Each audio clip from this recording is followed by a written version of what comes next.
My name is Joseph Massenio, Sr. I was born on December 11th, 1927 in Chicago, Illinois, at Mother Cabrini Hospital.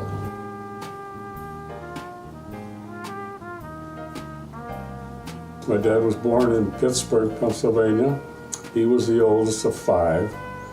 When he was around 14 years old, his father passed away because there was a worldwide influenza.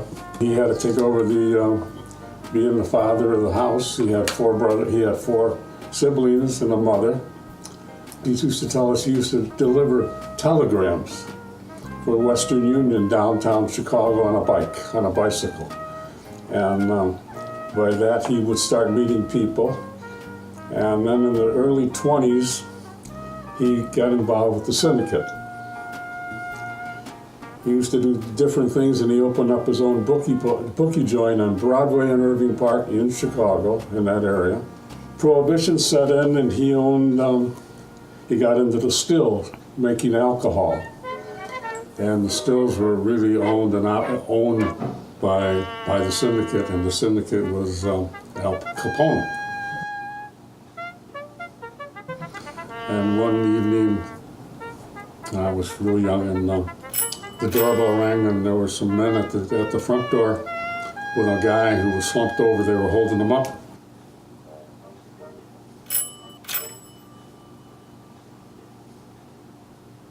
They dragged this guy in. He was evidently, I found out later, he was shot. So they were going to bring him into my father's bedroom, and my mother said, "No way. No, you're not putting that man in that bed." So they cleared off the dining room table, and they laid him on top of the table. Now, I remember seeing this guy. And about 2 minutes later, a little while later, comes another guy in there.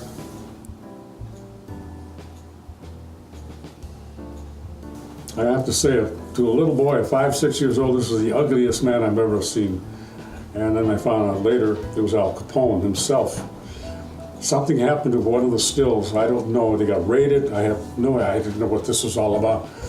But anyhow, he was there for a few hours, and then somebody came and took him away. But I remember this man so vividly. And the only way I really knew it was him now, or not a couple of days later, we used to get a newspaper, and there was a picture, it was on the front page, and I told my mother, that looks like the man that was here, and she said, "It is." She was very upset about it. She still was. So he was in our house for a little while, talking to my dad, and I don't know what happened after that, but that, to me, it's like etched in stone. I'll never forget the look on that man's face. He was actually ugly, as far as I was concerned. He had quite a bit of money in those days. He was a vice president of a bank. My father was, believe it or not. And then when the crash came, of course, he was involved in the crash. He lost all his money. He had about $100,000 or so invested in this bank. And then he went to other things to try to make up the money he lost. He got involved in a robbery.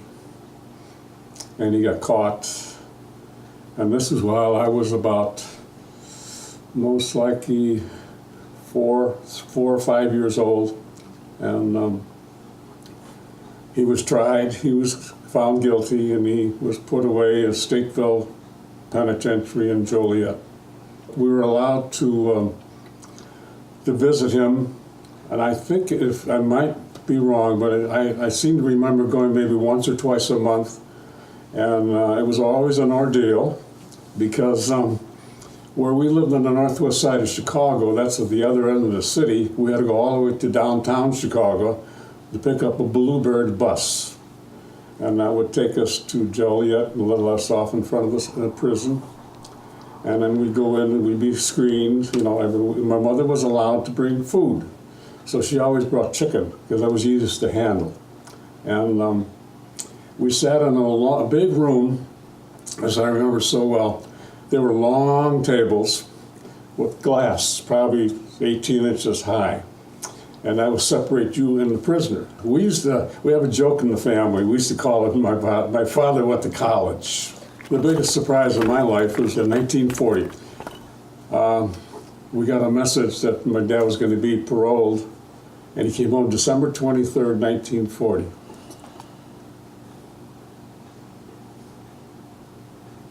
And I remember the day so well because our parish pastor knew where my father was all that time, and he let the nuns know that was the situation.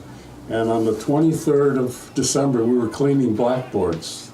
And we were, today you get off a week before school, Christmas.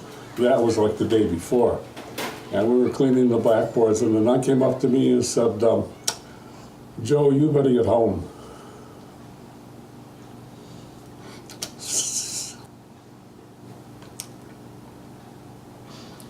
Someone's waiting for you there, and I knew what it was. So I got on my bike and flew home, and there was my father in the living room. Hadn't seen him for 6 years, primarily, and it was quite an ordeal. I was about 13. My dad he got back into that business again. He wasn't the owner of this bookie joint, but he worked there. He got back into that after his parole. It was all over. And I used to sweep the floors, clean up. I was a cleanup guy. Then after about a sophomore in high school, they asked me if I would like to work for them on Saturdays. And I said, sure. We used to get a call from the central area where these tracks were being run. They had a central location where they would give out the information, who's leading the race and all that during the day. But early in the morning, they give you the odds on all the horses. So I used to go in there early in the morning and take the odds down and post them on the board, on the wall. And after a couple of years of that, I got to be the guy who posted the main boards during the day, before the races went off. That went on for a couple of years, and then I finally got working alongside my dad, taking the bets after I guess I did that about 3 or 4 years. I worked 11 years for the bookies, for the syndicate, yeah. I did not regret it. As a matter of fact, the last day that I worked for one of those places, bookie joints, we had a building, it was in Norridge, on Irving Park Road, and it was an old garage at one time. And when the boys bought the building, they put steel doors in there instead of the wooden doors. And the only way you could get into the joint, you could not get off the bus and get in there. You had to be driven there. We had runners who would meet people at the end of the streetcar line or the bus line, and they would drive their customers there, and they'd drop them off and drive them back. That's all they did all day long, was driving people back and forth to the buses. When we got in the morning about 11 o'clock, we found out we were going to be raided that day, so we moved. We went to another location, we all set.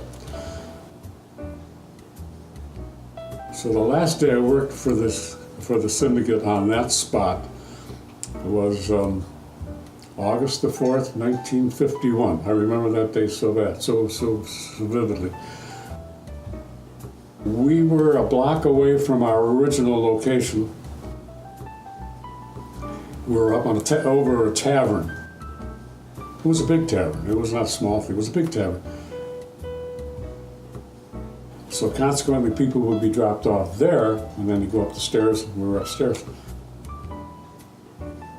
And so we found out that the police came to our original location, and we're not there. And their meeting place, now this is the stickler, the meeting spot for all the sheriff's police was the tavern. And we're upstairs. And you think it's funny because we knew they were downstairs and they didn't know we were upstairs. So my boss told us, all of us who were there, we were foretellers. He said, now if we do get hit today, take the money that you have, stick it in your pockets. Well, I remember the story's coming back to me now. So it happened, like about 3 in the afternoon. We got raided. They found out where we were. You know how they found out? We were told this after, one of the cops told us. Evidently, whenever the people want to make a last-second bet, the guy will say on the speaker, "They're off." But everybody wants to make that last bet. Well, that's what happened. There was an off time, and all these people rushed to the tables we were at to make their last bet. And the guy said down, the bartender said, all of a sudden they looked at each other, the cops, and said, "They're upstairs." Did not know. We went for 2.5, 3 hours, not knowing that we were up there. So our car, they came up both stairways, and of course the sheriff at that time, he had a gun drawn. And there's one of his associates said, "Put the gun away. They're not going to kill you up there. They're not." So I'm standing there. They're looking at all the guys and all the women all up there. And I said, "All the women can go." So there I am standing next to a sheriff's police guy. My pocket's full of pencils, and I got a saver, a pocket saver, and my pants are bulging on the side. Got all this money in my hand. He says, "Do you work here?" I said, "No." Now, we were told to say that. "Where do you work?" And I told him. I said, gave him the company I work for. "Well, what are you doing here?" I said, "I'm making bets." "He makes me make a lot of bets." I said, "Oh yeah, I do. But I was not allowed to tell him. The owner said that they'll own up. It took them about half hour, 40 minutes. They let all the women go, and then finally the owner said, "No, we're the only two that operate this up there, so you can leave those other people go." So there we go. We went home, and all this money in my pocket. So I got a call about 5 o'clock that day after. He said, "Joe, bring the money." Guess where? Back to your original back to our original building. I said, "They're going to be there." "No, they won't. They won't bother you." So I drove up there, and sure enough, there they were, the sheriff's car in front of our place. I walked past them, gave the guy the money I had in my pocket, and walked back out and went home. And that happens to be the first date I ever had with your mother.